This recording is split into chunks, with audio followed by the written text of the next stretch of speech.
Price the lord. ஹல்லேலூயா. போன வாரம் நம்ம ஒரு காரியத்தை நம்ம தியானித்தோம். ரோமருக்கு எழுதின நிருபம் 8வது அதிகாரம் 37வது வசனத்தை ஒரு முறை வாசிக்கலாம். ரோமர் 8:37.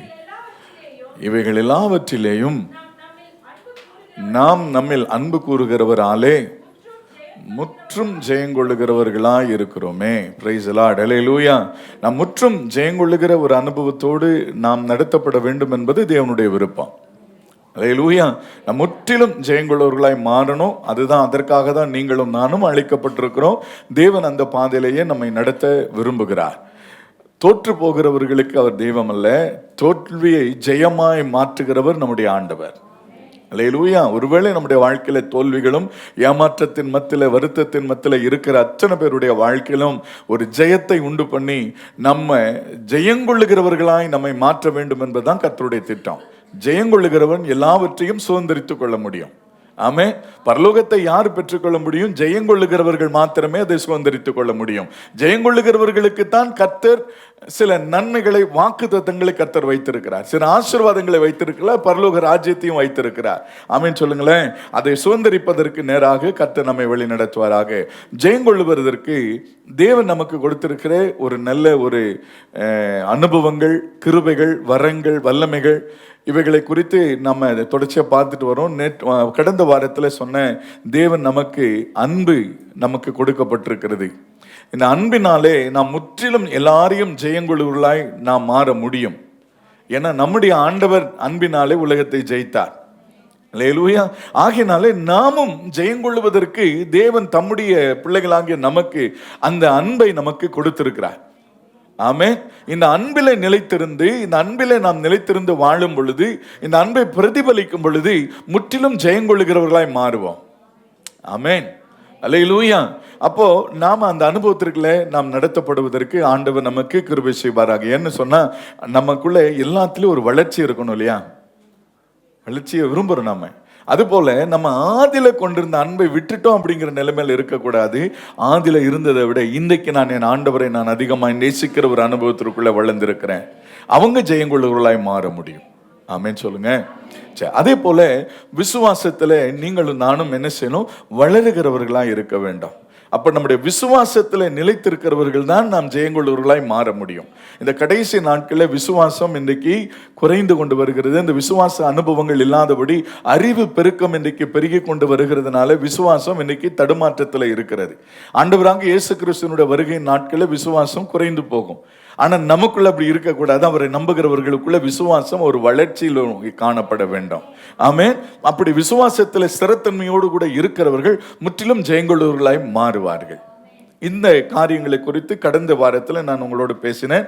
இன்றைக்கு ஒரு சில விஷயங்களை நம்ம பார்க்க போகிறோம். கர்த்தர் நமக்கு உதவி செய்வாராக. சந்தோஷமா இருக்கிறவங்க மாத்திரம் அல்லேலூயா. ஆண்டவர் ஏற்கனவே அவர் வெற்றி சிறந்தார், நமக்காக ஜெயக்கொடி ஏற்றி இருக்கிறார். ஜனங்களுக்கு முன்பாக, ஜாதிகளுக்கு முன்பாக கர்த்தர் கொடியை உயர்த்தி பிடித்திருக்கிறார். அவர் செய்யாத ஒன்றை நமக்கு செய்ய சொல்லலை. அவர் ஏற்கனவே செய்ததை நமக்கு ஆண்டவர் கிருபைகளை கொடுத்து நீங்க செய்யுங்க, நான் உங்களுக்கு உதவி செய்கிறேன் என்று கர்த்தர் நிற்கிறார். எத்தனை பேர் புரிஞ்சவங்க மாத்திரம் தான் அல்லேலூயா சொல்லுவாங்க. அல்லேலூயா. அவர் ஜெயம் பெற்றிருக்கிறார். ஆகினாலே அவரை நம்புகிற, ஆராதிக்கிற நானும் ஒரு ஜெயமுள்ள வாழ்க்கை வாழ வேண்டும். அவர் எல்லாவற்றையும் சிலுவையிலே வெற்றி சிறந்தவராய் ஆண்டவராக இயேசு கிறிஸ்து காணப்பட்டார். ஆமென். அதே போல நீங்களும் நானும் வெற்றி பெற கர்த்தர் நமக்கு உதவி செய்வாராக. வெளிப்படுத்தின விசேஷம் முதல் அதிகாரம் 16வது வசனத்தை நம்ம வாசிக்க போகிறோம். தமது வலது கரத்தில் 7 நட்சத்திரங்களை ஏந்தி கொண்டிருந்தார். அவர் வாயிலிருந்து இருபுறமும் கருக்குள்ள பட்டயம் புறப்பட்டது. அவருடைய வாயிலிருந்து இருபுறம் கருக்குள்ள பட்டயம் புறப்பட்டது. ஆண்டவராகிய இயேசு கிறிஸ்து இந்த வெளிப்படுத்தல் 2வது அதிகாரத்தும் சில வசனங்களை வாசிட்டு நம்ம உள்ள போவோம். வெளிப்படுத்தல் 2:12 வாசிக்கிறீங்களா?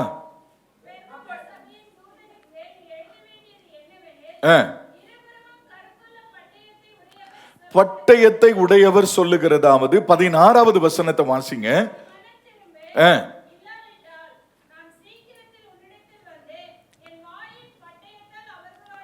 யுத்தம் பண்ணுவேன். இந்த உலகத்துல நமக்கு யுத்தம் உண்டு, போராட்டங்கள் உண்டு. ஒவ்வொரு நாளும் நமக்கு போராட்டம் தான். ஒவ்வொரு நாளும் நம்ம யுத்த களத்துல தான் நின்று கொண்டிருக்கிறோம். ஆகையினாலே இந்த போராட்டத்துல, இந்த யுத்த களத்துல நீ ஜெயிக்க வேண்டுமே ஆனால் பட்டயத்தை உன்னுடைய கரத்துல எடுக்கணும். அல்லேலூயா. பட்டயத்தை உன்னுடைய கரத்துல எடு. அப்பொழுது எபிரேயருக்கு எழுதின நிருபம் 4வது அதிகாரம் 12வது வசனத்தை நீங்களும் நானும் வாசிப்போமானால் 4:12, எபிரேயர் 4:12, தேவனுடைய வார்த்தையானது ஜீவனும் வல்லமை உள்ளதாயும்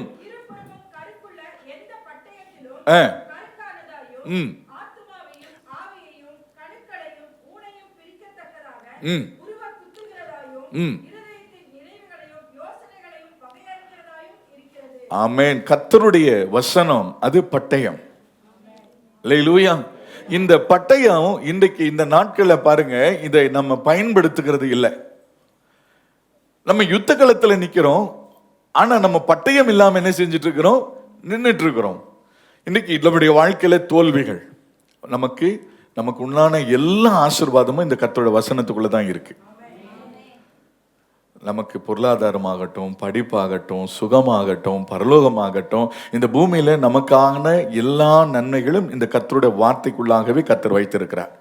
இதை நீ கையில் எடுக்காம நம்ம என்ன செய்ய முடியாது? ஜெயம் கொள்ளுகிற அனுபவம் நமக்குள்ள வராது. இன்னைக்கு பொருளாதாரத்துல தோல்வி, படிப்புல, வேலையில, பிசினஸ்ல, ஒவ்வொரு விஷயத்திலும் கர்த்தருடைய பிள்ளைங்க இன்னைக்கு நம்ம போய் மற்றவங்க கிட்ட கைகட்டி நிக்கிற நிலைமையில தான் இருக்கிறோம்.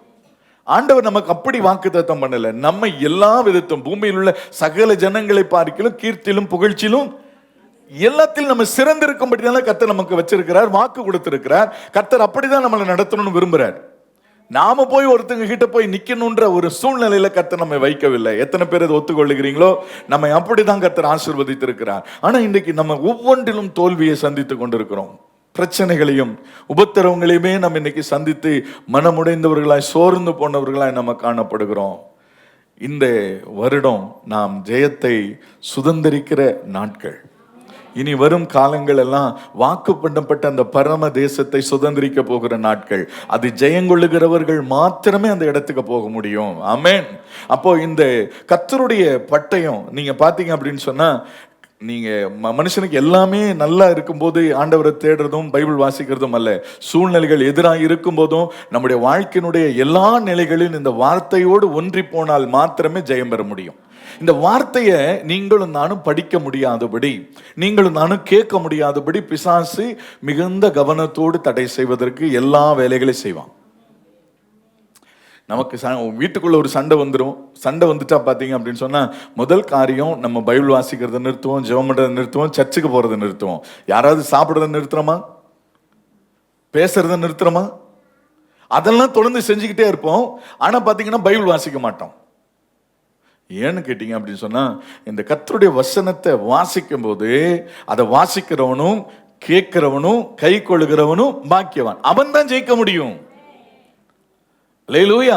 நீ எந்த விதத்துல ஆகிலும் நீ ஜெயிச்சிடக்கூடாதுங்கிறதுல பிசாசு கவனமா இருந்து என்ன பண்றான்னா, உதாரணத்துக்கு ஒரு காரியத்தை நாங்க பார்ப்போமானால் 1 சாமுவேல் 13வது அதிகாரம் 19-20 ஆகிய வசனங்களை நம்ம வாசிக்கும் பொழுது, 19-20 வசனங்களை வாசிக்கும் போது பாத்தீங்கன்னா, எபிரேயர் பட்டயங்களை ஆகிலும் ஈட்டிகளை ஆகிலும் உண்டு பண்ணாதபடிக்கு என்ன செய்யணுமா?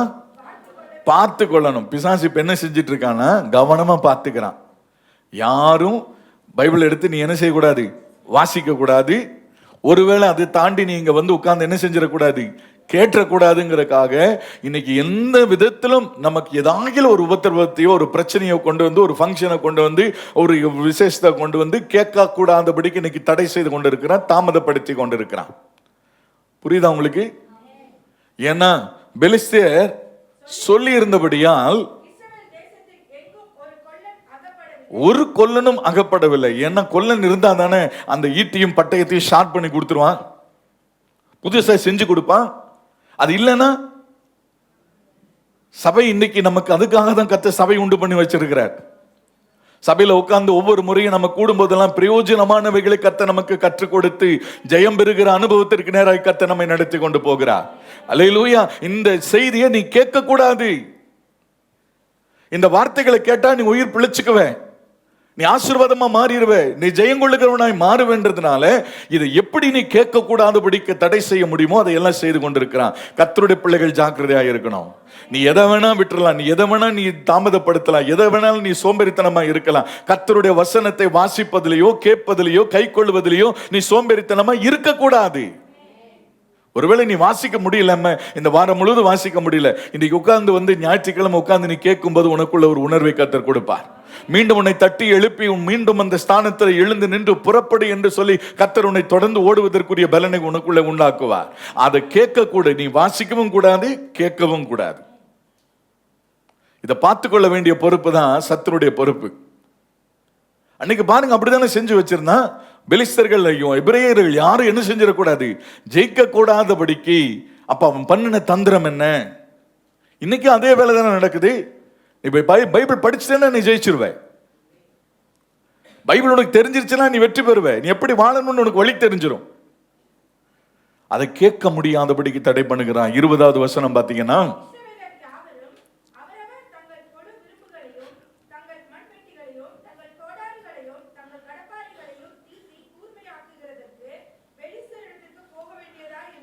நீ ஜெயிக்க கூடாதுன்னு நினைக்கிறவங்க கிட்ட போய் நீ என்ன செய்ய முடியாது? பட்டயத்தை கொடுத்து ஈட்டியை கொடுத்து நீ ஜெயிக்க முடியுமா? சொல்லுங்க. அல்லேலூயா. இது நடக்காத ஒரு காரியம். அப்போ நம்ம எங்க போய் அவங்கிட்ட திரும்ப போய் நம்ம தாழ விழணும்னு அவன் விரும்புகிறான். எதிர்கிட்டயே நீங்களும் நானும் போய் என்ன செய்யணும்னு நிக்கிறான். நம்ம நிக்கணும்னு அவன் விரும்புறான். ஒரு நாளும் அவனிடத்திற்கு நாம் திரும்பி போக கூடாதுன்னு தீர்மானம் பண்றவங்க மாத்திர கரங்களை உயர்த்தி அல்லேலூயா. நாம் நம்மில் முற்றிலும் அன்பு கூறுகிறவர்களாக ஜெயங்கொள்ளுகிறவர்களாக இருக்கிறோம். ஆமென் சொல்லுங்களேன். அப்ப அவருடைய வார்த்தையை கேட்பதனாலே, அவருடைய வசனத்தை படிக்கிறதுனாலே நான் முற்றிலும் ஜெயங்கொள்ளுகிறவனாக மாறுவேன். ஆமென். எல்லாரும் குறை உள்ளவங்க தான். சில நேரங்களில் தவறு செய்கிறோம். அப்போ நம்ம கர்த்தருடைய ஆலயத்தில் வந்து அவருடைய வசனங்களை கேட்கும் போதோ அல்லது வீட்டில் அமர்ந்து கர்த்தருடைய வார்த்தைகளை படிக்கும் போதோ நமக்குள்ளே அந்த உணர்வுகள் உண்டாகும், மனம் திரும்புதல் உண்டாகும், நம்ம சரி செய்து கொள்ள முடியும். அப்போ சபை கூடி வருதலை சிலர் விட்டு விடுகிறது போல நீங்களும் நானும் என்ன செய்யக்கூடாது, விட்டுறக்கூடாது. சபை கூடி வருதல் எவ்வளவு முக்கியம் என்பதை நீங்களும் நானும் புரிஞ்சுக்கணும். ஆமென். அப்ப இங்க வரும்போதெல்லாம் ஆண்டவர் நம்மோடு பேசுகிறார். ஏசாயா தீர்க்க தரிசன புஸ்தகம் 55வது அதிகாரம் 11வது வசனத்தை நம்ம வாசிக்கும் பொழுது 55:11, அப்படியே என் வாயிலிருந்து புறப்படுகிற வசனமும் இருக்கும், வெறுமையா என்னிடத்திற்கு திரும்பாமல் விரும்புகிறதை செய்து நான் அனுப்பின காரியமாகும்படி வாய்க்கும். கரங்களை ஊற்றி ஒரு சொல்லுங்களேன். ஆமா, அல்லேலூயா. அந்தவருடைய வசனத்துல தியானமாய் இருக்கிற மனுஷன் அவனுடைய வாழ்க்கையில எல்லா காரியங்களையும் ஜெயம் பெறுவதற்கு இந்த வசனம் அனுப்பப்பட்டிருக்கிறது. இந்த வசனத்தை படிங்க, கவனமா கேளுங்க, வெற்றி உள்ள வாழ்க்கை வாழ முடியும். அல்லேலூயா. எரேமியா தீர்க்க தரிசன புஸ்தகம் 47வது அதிகாரம் 6-7 ஆகிய வசனங்களை நம்ம இப்ப வாசிக்க போகிறோம். அமராது இருப்பாய், திரும்பி வந்து ஓய்ந்து அமர்ந்திரு. அது அமர்ந்திருக்காது.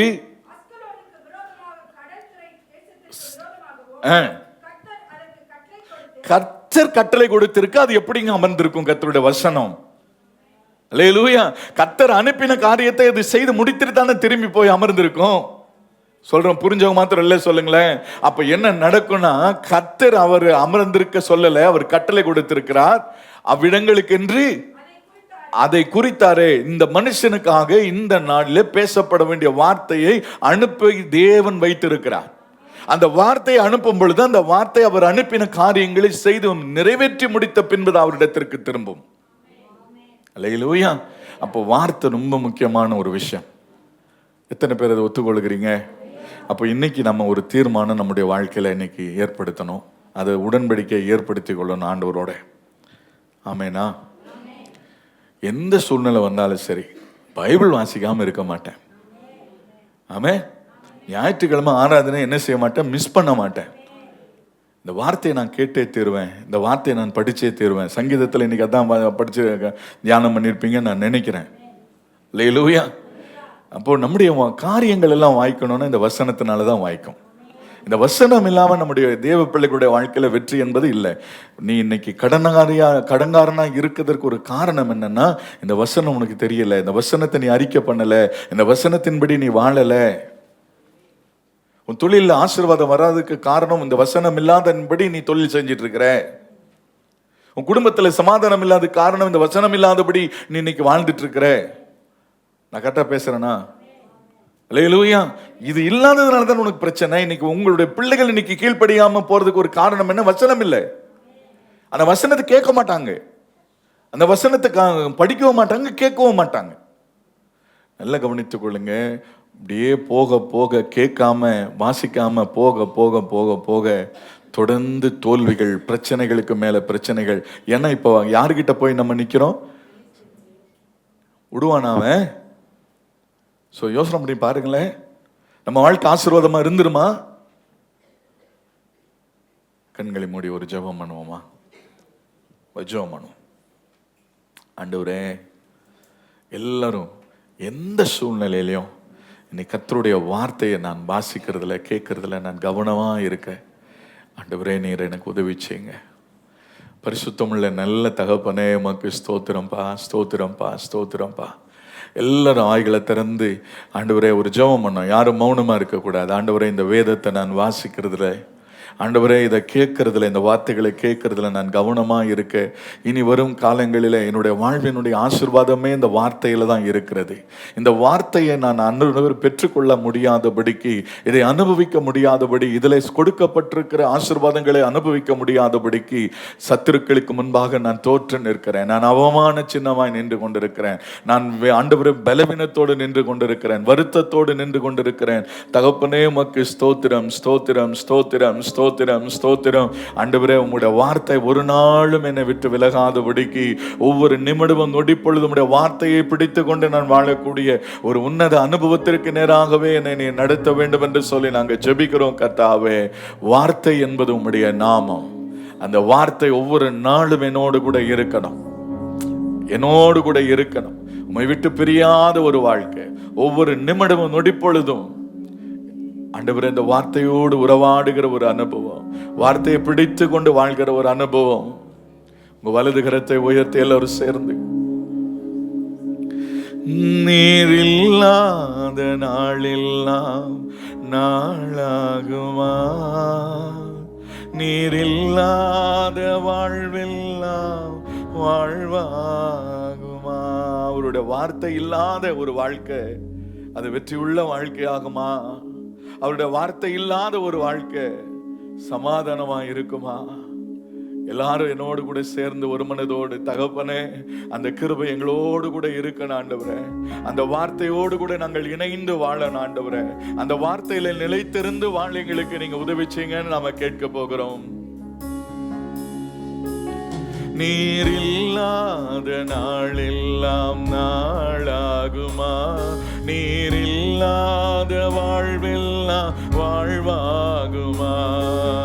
உயிரின் ஊற்றே நீயாவாய், உலகின் ஒளியே நீயாவாய். உயிரின் ஊற்றே நீயாவாய், உலகின் ஒளியே நீயாவாய். உறவின் பிறப்பே நீயாவாய், உன்னையின் வழியே நீயாவாய். உறவின் பிறப்பே நீயாவாய், உன்னையின் வழியே நீயாவாய். நீரில்லாத நாளெல்லாம் நாளாகுமா, நீரில்லாத வாழ்வெல்லாம் வாழ்வாகுமா. எனது ஆற்றலும் நீயாவாய், எனது வலிமையும் நீயாவாய். எனது ஆற்றலும் நீயாவாய், எனது வலிமையும் நீயாவாய். எனது அரணும் நீயாவாய், எனது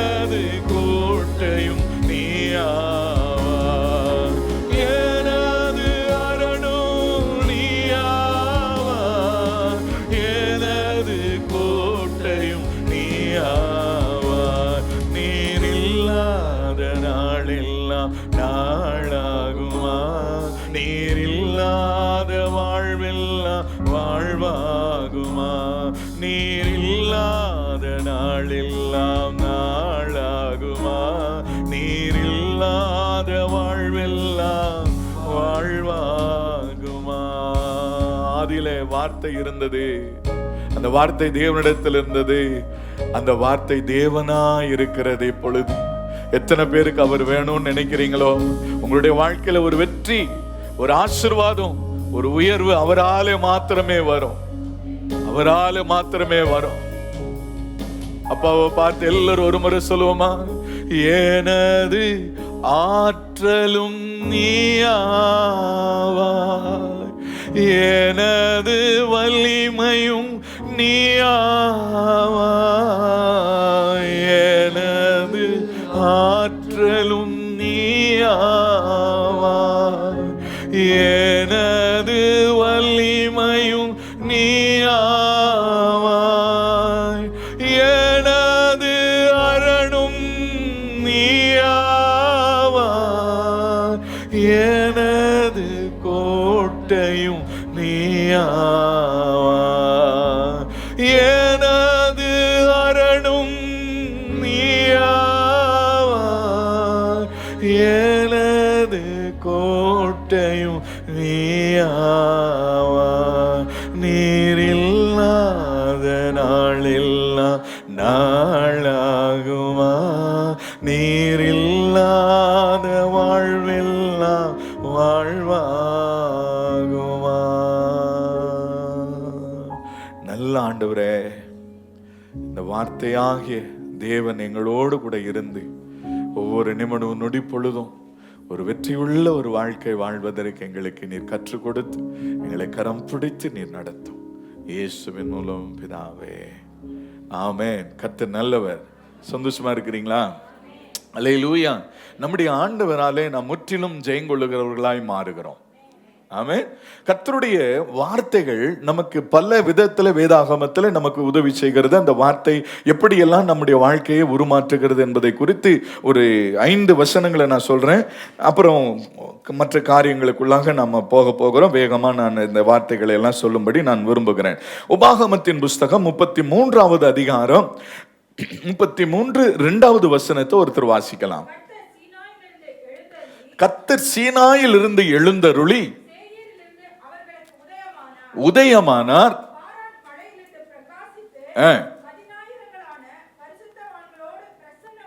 பிரசன்னமானார்.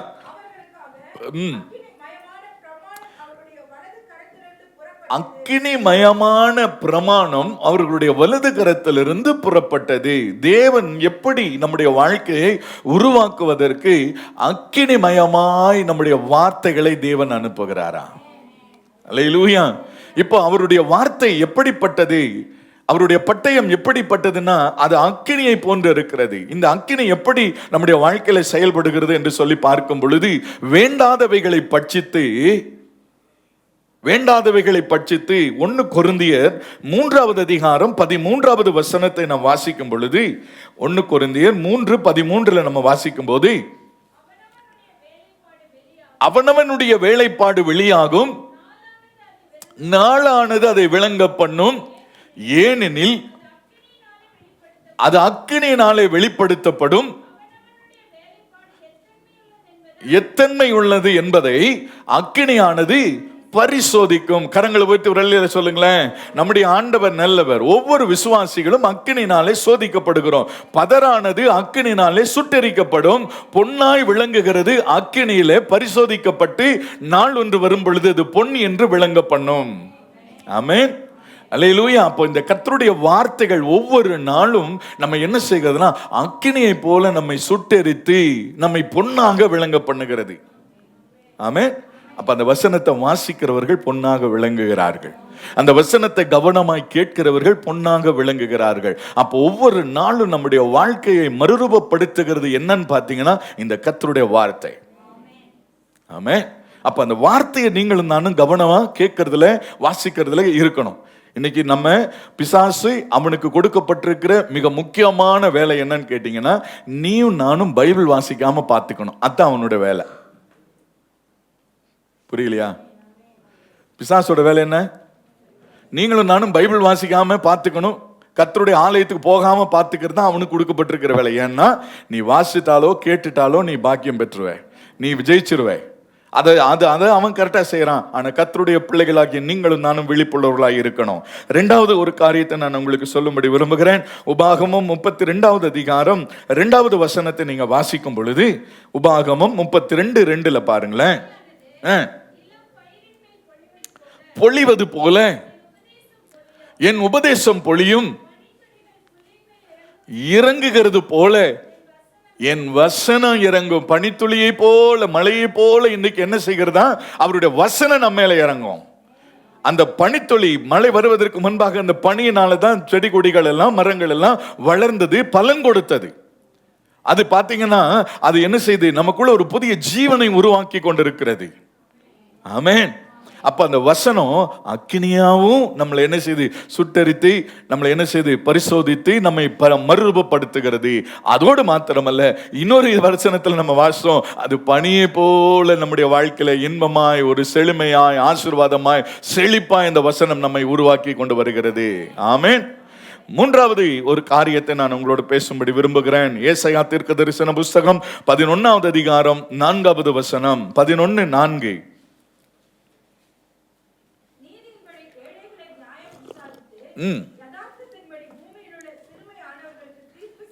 தீர்ப்பு செய்து அடித்து சங்கரிப்பார். கர்த்தருடைய வார்த்தை கோலாக இந்த இடத்திலிருந்து செயல்படுகிறதா. பிரைஸ் தி லார்ட், ஹல்லேலூயா. சங்கீதத்தில் நம்ம வாசிக்கிறோம், மெய்ப்பனுடைய கரத்திலே கோலும் தடியும் இருக்கிறது. அது என்ன செய்கிறதுனா, தேவையான இடத்துல நமக்கு ஆகாரத்தை கொடுக்கிறது, தேவையான இடத்துல நமக்கு புத்தியை புகட்டுகிறது, கண்டிக்கிறது. அப்ப அந்த வசனம் நமக்கு முக்கியமா இல்லையா? இன்னும் ஒரு மாதிரி டயர்ட் ஆயிட்டீங்க. அல்லேலூயா. அந்த வசனம் இன்றைக்கு நம்முடைய வாழ்க்கையில அது மிகவும் ஒரு கோலா இருந்து, அந்த வார்த்தை என்னும் கோலினாலே கர்த்தர் என்ன செய்கிறார்? நம்மை உருவாக்குகிறார், நம்மை சீர்பொருந்த பண்ணுகிறார். எவ்வளவு சொல்லிட்டேன்? 3 சொல்லிட்டேன்னா, 4வது ஒரு காரியத்தை நான் உங்களுக்கு சொல்லுகிறேன். சங்கீதம் முதல் சங்கீதத்தில் 1, 2, 3 ஆகிய வசனங்கள் வரைக்கும் வாசிக்கலாம்.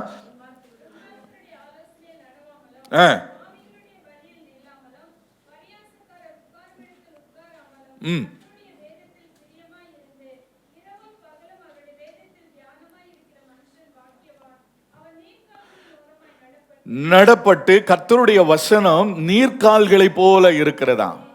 ஆமென். அது தண்ணீர் புறப்பட்டு வருகிற ஜீவ நதியை போல, நீரூற்று போல இருந்து நம்முடைய வாழ்க்கையை செழிப்பாய் மாற்றுகிறது. அல்லேலூயா. சங்கீதம் 65:9 நீங்க அதை வாசிக்கலாம். விசாரித்து நீர் பாய்ச்சுகிறீர், தண்ணீர் நிறைந்த தேவ நதியினால் அதை மிகவும் செழிப்பாக்குகிறீர், திருத்தி தானியத்தை விளைவிக்க பண்ணுகிறீர். ஆமென் சொல்லுங்களேன்.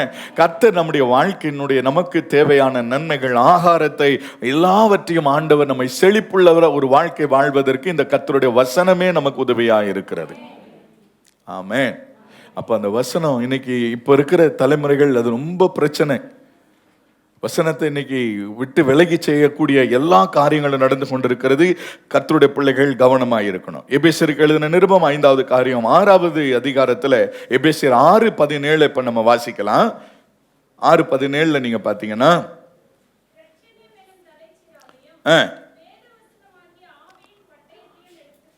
எடுத்துக்கொள்ளுங்கள், ஆவியின் பட்டயத்தை இப்பொழுது எடுத்துக்கொள்ளுங்கள். இப்ப இந்த வசனம் ஆவியின் பட்டயம்.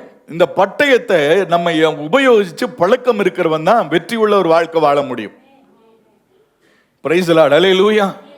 ஒரு யுத்த களத்துக்கு போகிறவனுக்கு அதுக்கான பயிற்சி தேவையா இல்லைங்களா? பழக்கம் இல்லாம அதையெல்லாம் எடுத்து என்ன செய்ய முடியாது. தாவீதுக்கு எடுத்து அதெல்லாம் மாட்டி விட்டாங்க. அவன் என்ன செய்தான்? இதெல்லாம் எனக்கு பழக்கம் இல்லை.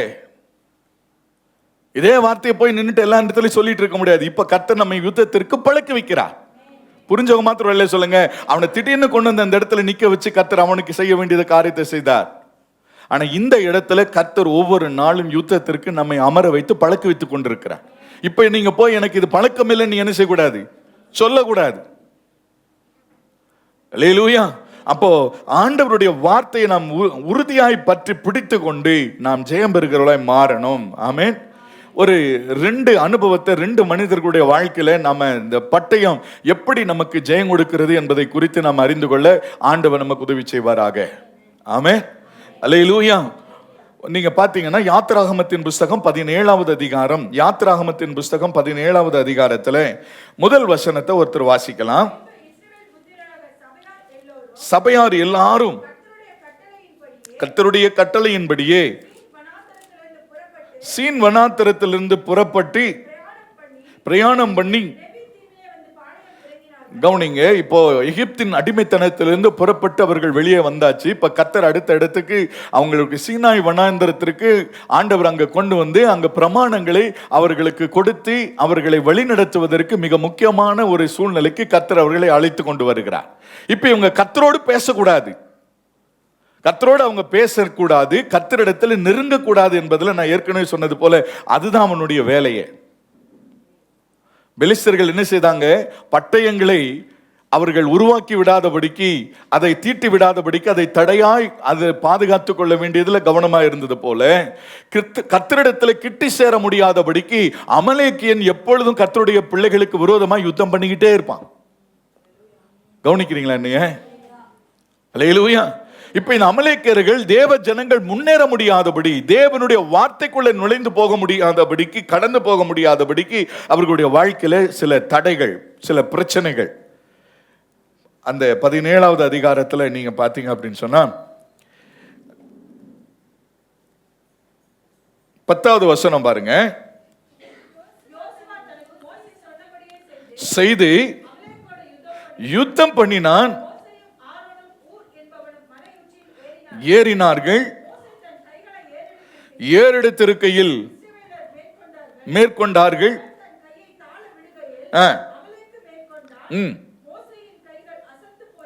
அசந்து போயிற்று.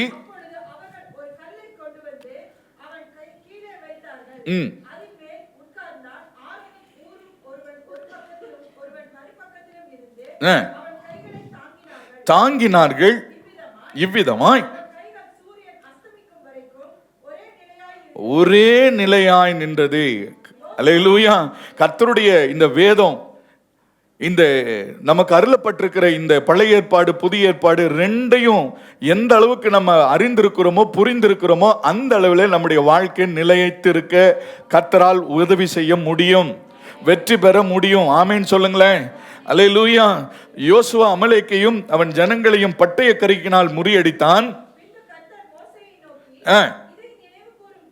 இதை நினைவு கூறும் பொருட்டு, வசனம் இல்லாம ஜெயம் கிடையாது, கவனித்துக் கொள்ளணும். இதை நினைவு கூறும் பொருட்டு புஸ்தகத்தில் எழுதி யோசுவாவின் செவி கேட்கும்படி வாசி, நாசம் பண்ணுவேன் என்றார். கவனித்துக் கொள்ளுங்க. ஒவ்வொரு நாள் யுத்தம் நடக்கும், ஒவ்வொரு நாளும் பிரச்சனைகள் வரும். இந்த அமலேக்கியன் இப்ப முறியடிச்சாச்சு. இப்ப முறியடிக்கப்பட்டிருக்கிற இந்த செய்தி அடுத்த தலைமுறை காது கேட்கணும். எத்தனை பேருக்கு நான் சொன்னது புரிஞ்சுதே? அடுத்த தலைமுறை காது கேட்கணும். மோசே ஒரு பலிபீடத்தை கட்டி அதற்கு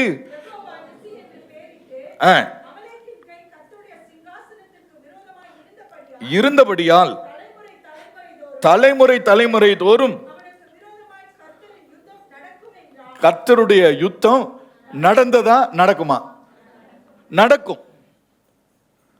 அப்போ ஒரு தலைமுறையோட மோசேயினுடைய நாட்களோட அந்த யுத்தம் நின்று போனதில்ல. இது தலைமுறை தலைமுறைக்கு இந்த யுத்தம் என்ன செய்து கொண்டே இருக்கும், தொடர்ந்து நடந்துகிட்டே இருக்கும். அப்போ அவங்களுடைய காது கேட்க நீ என்ன செய்யணும்? இந்த ஜெயம் கொடுத்த தேவனை பற்றின இந்த அறிவிப்பை, இந்த நல்ல செய்தியை, இவங்களுக்கு இந்த வெற்றியின் செய்தியை இந்த ஜனங்கள் எல்லாரும் காதுகள் கேட்க நீ என்ன செய்யணும்? வாசிக்கணும். அடுத்த தலைமுறை இதை கேட்கணும். ஆமேன்னு சொல்லுங்களேன். அல்லேலூயா. இங்க கவனிச்சிங்க அப்படின்னா, இன்னைக்கு நம்ம நிறைய பேர் இன்னைக்கு ஜெபம் பண்றது, பாட்டு பாடுறது, ஆராதிக்கிறது, பைபிள் வாசிக்கிறது நமக்குள்ளேயே மௌனமா பேசி பேசி பழகிட்டோம். இது சத்தமா வாயை திறந்து வாசிக்கிறதோ ஜெபிக்கிறதோ பாடுற அனுபவங்கள் இன்னைக்கு குறைஞ்சிருச்சு.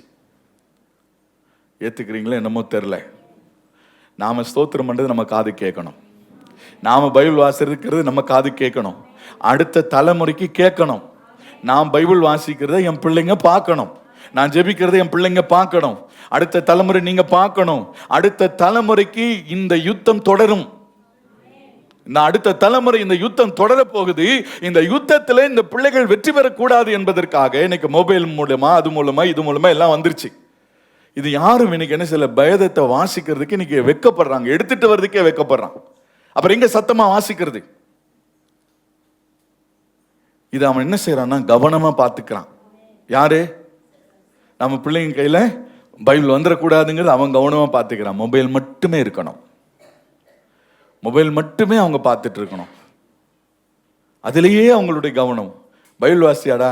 வாசித்தேன். எதிலடா வாச? மொபைலில் வாசிருப்பான். இந்த புஸ்தகத்தை பார்க்கறதே கிடையாது. அதுவே ஒரு யுத்த களத்தில் நின்று ஆண்டவர் இவ்வளோ ஒரு விஷயத்த சொல்லிருக்காரு, அதை எழுதி அவன் காது கேட்க வாசிக்கணும். அந்த எழுத்து தான் உயிர்ப்பிக்கும். கொல்ல வேண்டியதை கொல்லும், உயிர்ப்பிக்க வேண்டியதை உயிர்ப்பிக்கும். அல்லேலூயா. இன்னைக்கு அப்படியே கேட்டுட்டு போயிடுறதுக்காக இன்னைக்கு நம்ம உட்காரல. நல்லா புரிந்து கொள்ளுங்க, நிறைய பேர் இன்னைக்கு அந்த பிரசங்கத்தை எழுதுற பழக்கம் கிடையாது. ஆண்டவரே எழுதி வைன்னு சொல்றாரு, நாம் என்ன செய்யறதில்ல, எழுத மாட்டோம்னு சொல்லுவோம்.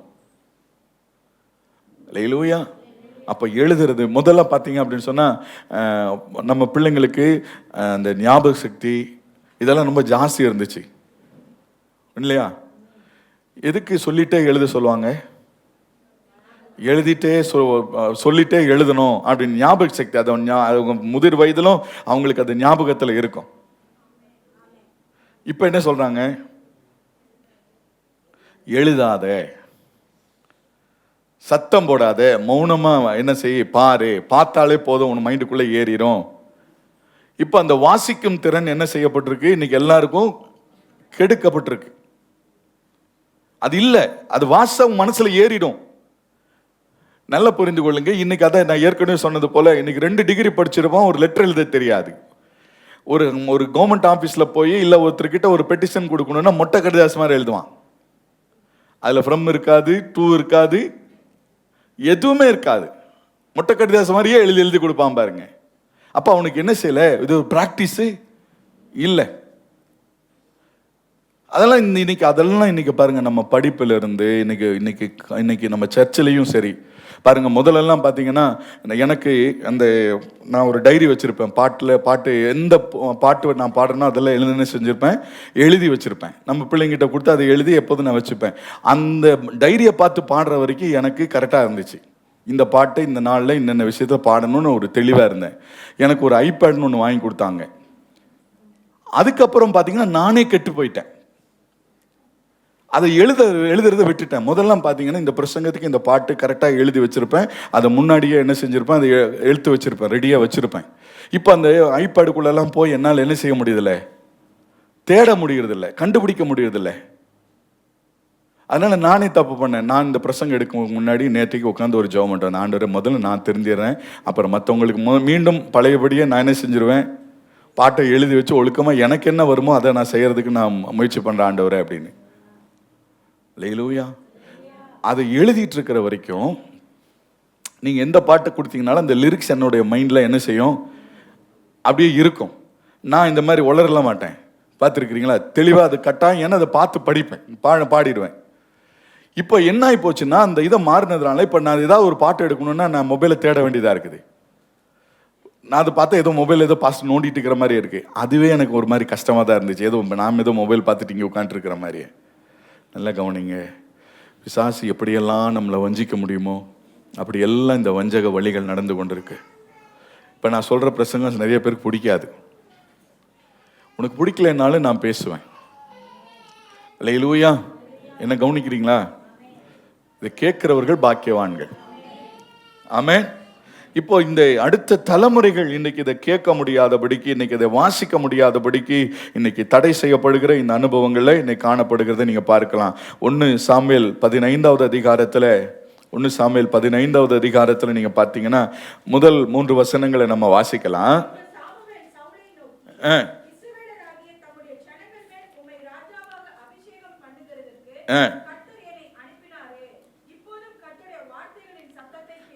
கர்த்தருடைய வார்த்தைகளின் சத்தத்தை கேளும். என்னவென்றால் வந்தபோது செய்கையை மனதிலே வைத்திருக்கிறேன், மடங்கடித்து சங்கரித்து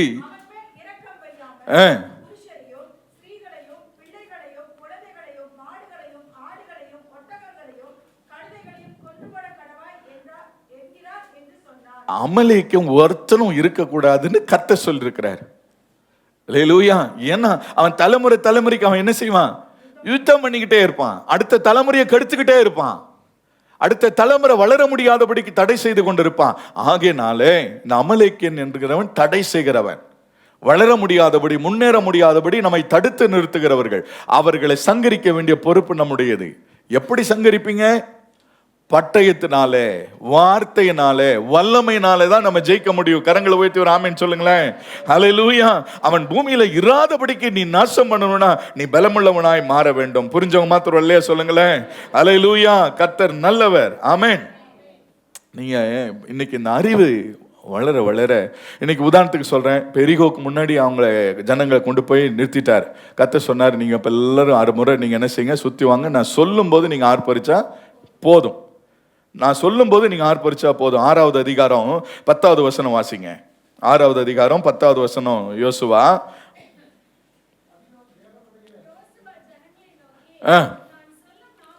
நான் சொல்லும் நாள் மட்டும் நீங்கள் ஆர்ப்பரியாமலும் சத்தங்காட்டாமலும் இருங்கள், ஒரு பேச்சும் புறப்பட வேண்டாம், சொல்லுகும் நாளிலே நீங்கள் ஆர்ப்பரிப்பீர்களாக என்று கட்டளையிட்டு இருந்தான். இப்போ இன்னைக்கு இந்த மாதிரி ஒரு சூழ்நிலை ஆண்டவரோட வார்த்தைப்பா, நீ கொஞ்ச நேரம் வந்து இங்க உட்காந்துரு அப்படின்னு சொன்னா நம்ம என்ன செஞ்சிருப்போம்? 6 நாள் நீ அப்படியே ஒரு ரவுண்ட் அடிக்கணும், அமைதியா இருக்கணும், எதுவுமே பண்ணக்கூடாது, பேசக்கூடாதுன்னு சொன்னா நம்ம என்ன செஞ்சிருவோம்? இருப்போமா? இன்னைக்கு என்ன செய்வோம்னு கேட்குறீங்களா? நான் ஒரு விஷயத்த சொல்றேன், கவனிச்சு கொள்ளுங்க. முதல்ல இப்போ நம்மளை கொண்டு போய் எரிகோ முன்னாடி எடுத்திருந்தா உடனே நான் எரிகோ கோட்டையோட ஒரு செல்ஃபி எடுத்திருப்பேன். அதை என்ன செஞ்சிருப்பேன்? போஸ்ட் பண்ணிடுவேன். நான் சொல்றது உங்களுக்கு புரியுதா? முதல் வேலையை ஆரம்பிச்சிருவோம். சத்தம் கட்டாமல் இருக்கணும். கர்த்தருடைய இடத்துல, கர்த்தருடைய சமூகத்தில், அவருடைய பிரசன்னத்துக்குள்ள வந்திருக்கிறவன் நீ பேசாமல் உட்காரணும். நான் சொல்றது உங்களுக்கு புரியுதா புரியலையா? இன்னைக்கு நம்ம கையில் இன்னைக்கு ஒரு பெரிய ஒரு பிரச்சனை நம்ம கையில் கிடைச்ச உடனே நம்ம ஏதாவது ஒன்று பண்ணி நம்மளை, இப்பொழுது நம்ம என்ன செஞ்சு போட்டிருப்போம்? நாங்கள் எல்லாரும் சுதந்திரிக்க போகிற எரிகோ கோட்டைக்கு முன்பாக வந்து நின்று கொண்டிருக்கிறோம் அப்படின்னு சொல்லி போஸ்ட் போடுவேன். எதிரி என்ன செய்வான்? வந்துட்டியா, உடனே வா அப்படின்னு சொல்லி அவன் ரெடியாக மாட்டான். 6 நாள் நீ சுற்றி வந்துட்டு இருப்பல்ல, வா வா வா. கர்த்தர் என்ன சொன்னார்? நீ எதுக்கு வந்திருக்கிறேன்னு யாருக்குமே என்ன செய்யக்கூடாது. நீ பாட்டுக்கு பேசாம என்ன செய்யணும்? சுத்திட்டு இருக்கணும். அவ்வளவுதான். அங்க இருக்கிற ஜனங்கள்லாம் பார்த்துருப்பாங்க, பைத்தியக்காரங்களாட்டா இருக்காடா அப்படிங்க, இவனுங்க பாட்டுக்கு சுத்திட்டே இருக்கிறானுங்க. அவனுங்களை வந்து இழிவா பேசியிருப்பாங்க. நான் நினைக்கிற ஒரு கற்பனை, கண்டபடி பேசியிருப்பானுங்க. என்ன லூசுங்களாடா, எதுக்கடா இப்படியே சுத்தி வரேன்? யாரும் பதில் சொல்லலை.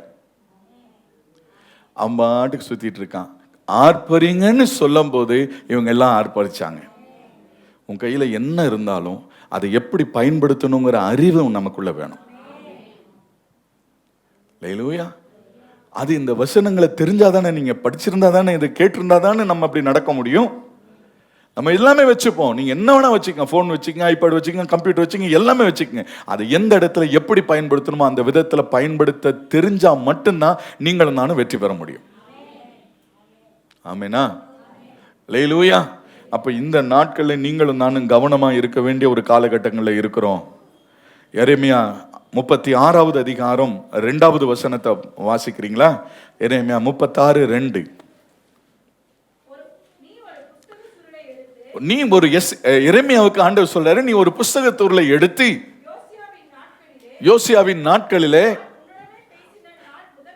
நான் உடனே பேசின நாள் முதற்கொண்டு இந்நாள் மட்டும் இஸ்ரவேலை குறித்தும் யூதாவை குறித்தும் சகல ஜாதிகளை குறித்தும் உன்னோடு சொன்ன எல்லா வார்த்தைகளையும் அதிலே என்ன செய்ய?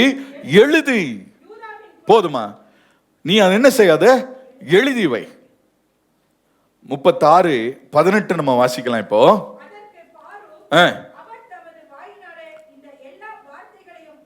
உரைத்து எழுதினேன் என்றான். அவன் எரேமியா சொல்ல சொல்ல இந்த பார்வுக்கு என்ன செய்தான்? எல்லாத்தையும் எழுதிட்டான். இங்க நல்லா கவனித்துக் கொள்ளுங்க. எழுதப்பட்ட எந்த ஒரு பொருளும் அடுத்த தலைமுறைக்கு கிடைக்கும். நம்முடைய முன்னோர்கள் எப்படி வாழ்ந்தாங்க, என்ன நாகரிகத்தில் வாழ்ந்தாங்கன்னு இதெல்லாம் எப்படி தெரிஞ்சோம்?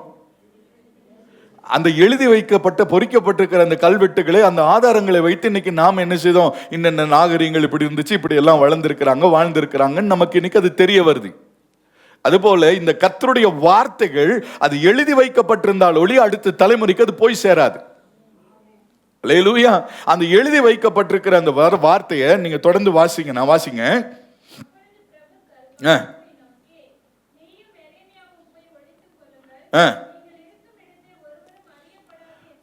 சொல்லி வைத்து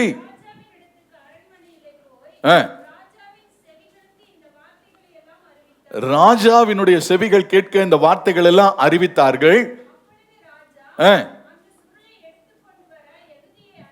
அனுப்பினான்.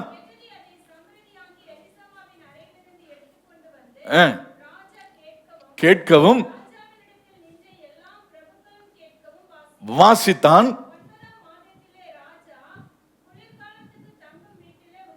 உட்கார்ந்திருந்தான். கணப்பு அப்படியே நெருப்பு போட்டிருக்கு. அந்த நெருப்பு காஞ்சிக்கிட்டு உட்கார்ந்துட்டு இருக்கிற ராஜா. பின்பு அறுத்து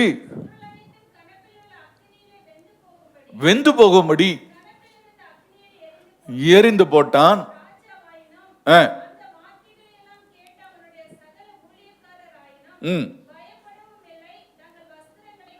கிழித்து கொள்ளவில்லை. எல்லாம் அது சந்தோஷமா ராஜா அதை கிழிச்சு தூக்கி போட்டது. அப்படி ஒருத்தனும் அதை கண்டுக்காம அது அப்படி நின்றுட்டு இருக்கிறாங்க. வாசிங்க.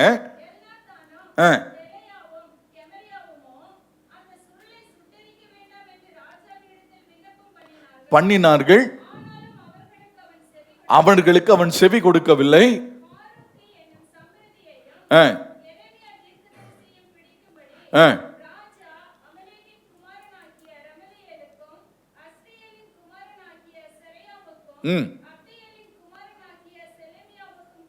கட்டளை கொடுத்தான். ஆனாலும் இந்த இடத்துல எனக்கு ஒரு சந்தோஷமான ஒரு செய்தி என்னன்னா, ஆனாலும் கர்த்தர் என்ன செய்தாரா? அவர்களை மறைத்தாராம். கர்த்தருடைய வேலையை செய்யறவனுக்கு, கர்த்தருக்காக வைராகியமா நிற்கிறவனுக்கு கர்த்தரே பாதுகாப்பா இருக்கிறார். இந்த வசனத்தை படிச்சவங்களுக்கு புரியும். ஆமேன்னு சொல்லுங்களேன். இப்ப ராஜா அவங்களை தூக்கிட்டு வாங்கடான்னு சொன்னா கர்த்தர் என்ன செஞ்சாரா? ராஜாவுடைய கண்களுக்கு, அவர்களுடைய எல்லா சேவர்களுடைய கண்களுக்கும் கர்த்தர் அவர்களை மறைத்து வைத்திருந்தாராம். புரிஞ்சவங்க மாத்திரம் தான் இல்லையே சொல்லுவாங்க. அல்லேலூயா. அப்போ ஆண்டவர் என்ன பண்றாருன்னு பாத்தீங்கன்னா, திரும்பவும் எழுத சொல்றாரு.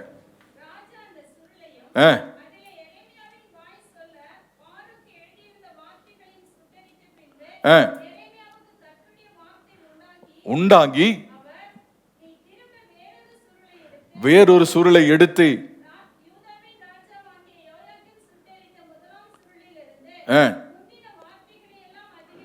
அதை எழுது என்றார். ஏன்னு கேட்டீங்க அப்படின்னு சொன்னா, அடுத்த தலைமுறை இதை வாசிக்கணும். அல்லேலூயா. இந்த வேதம் நம்மோடு நின்ற கூடாது. அடுத்த தலைமுறை இதை வாசிக்கலைன்னா கர்த்தர் யாருன்னே தெரியாம போயிடும். நான் சொல்றது உங்களுக்கு புரியுதா? எதுக்கு சண்டே கிளாஸ், எதுக்கு வாலிபர் கூட்டம், எதுக்கு ஆராதனை நம்ம தேவை என்பதை நீங்க கவனிச்சீங்கன்னா, இந்த கர்த்தருடைய வசனம் இல்லாம நம்முடைய ஆண்டவர் இல்லை.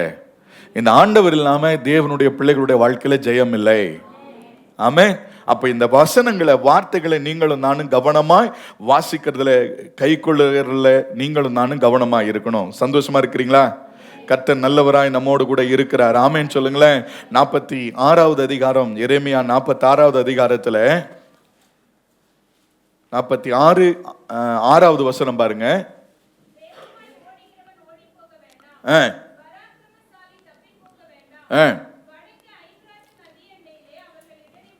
அடுத்த வசனம்,